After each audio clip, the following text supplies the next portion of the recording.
我左右各有一款战机，左边的为 AV-8B 耀式舰载机，右边的是 F-35B 闪电2舰载机。它们的共同特点是垂直短距起降，都是大名鼎鼎。耀式是世界第一款可食用的垂直短距起降战斗机。AV-8B 型于1991年的海湾战争中首次亮相，主要任务是在两栖攻击舰上起降去攻击对手的岸上机场或支援友军。在沙漠风暴行动期间，累计出动3380架次，完成了大约4100小时的飞行，任务完成率达到90%以上。后来，无论是在索马里、卢旺达，还是阿富汗、叙利亚、利比亚，都可以看到它的身影。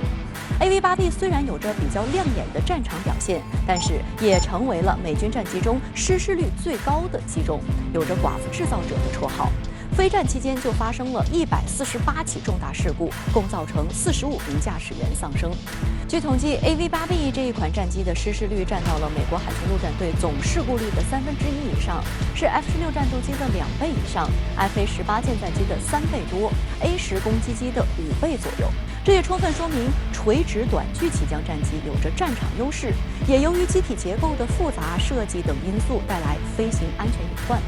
而 F-35B 为了隐身性能，结构比 AV-8B 更为复杂。比如 F-35B 的起降主要依靠升力风扇加尾部发动机喷管90度下偏加调丝喷管三者配合实现，需要从发动机引出动力，驱动升力风扇，还要考虑复杂的推力转向和气流影响，其油路和进气排气系统比常规飞机都复杂，可能一个部件的问题就会带来致命的缺陷。目前 F-35B 已经摔了3架，美军2架，英军1架。在2018年9月，美军首摔的那一架，根据报告是发动机燃油管在飞行过程中断裂，导致发动机失去动力。这个问题竟在当时全世界40%的 F-35战机上都有存在。而根据美国媒体此前的报道 ，F-35还有着机体强度问题。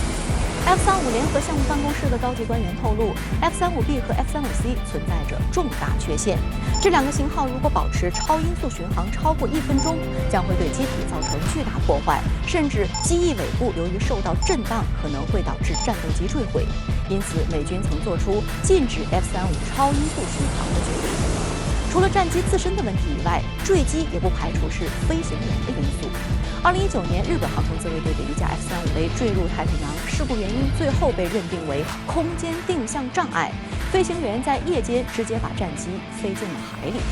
当然 ，F-35战机自问世以来就一直被爆出存在各种问题，还屡屡停飞，又贵又娇气。一旦最终查出是飞机问题，估计又要停飞了。值得指出的是，英国国防部的决定也耐人寻味。英国国防部表示，伊丽莎白女王号航母编队及舰载机将继续部署并完成例行训练。有评论指出，这充分说明英国目前希望能够重振海军昔日的辉煌。尽管发生了坠机事故，也要让伊丽莎白女王号航母的首次部署行动进行下去。伊丽莎白女王号航母战斗群于今年5月22号离开英国，首次进行部署行动，目前处于回程最后阶段。在出发前，英国媒体就在摇旗呐喊，称此次部署是马岛战争以后英国最大的舰艇编队将前往印太。英国国防大臣华莱士甚至表示，全球英国的旗帜将高高飘扬。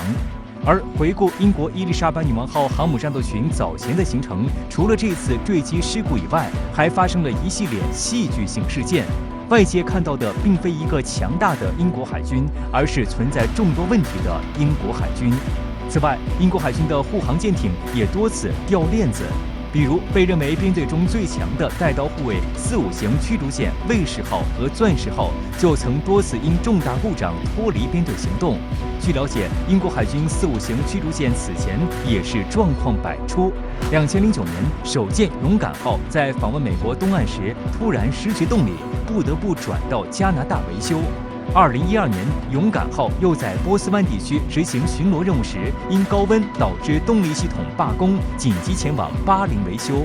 2016年，邓肯号出海参加北约军演，不出3天就出现动力故障，被拖船拖回母港。不过，评论员秦真认为，英国伊丽莎白女王号航母战斗群此行虽然沦为国际笑柄，还是达到了一定的目的。英国外号叫欧洲老狐狸，他算得很精。他知道在亚太地区实际上真正打仗，他也不可能是主力，主力还是美军，甚至于有可能日本自卫队都打下手了，打下手都轮不到他，所以他也乐意就是配合美国去表演一下，所以这个只要这次出行能讨美国的欢心，他认为就达到目的。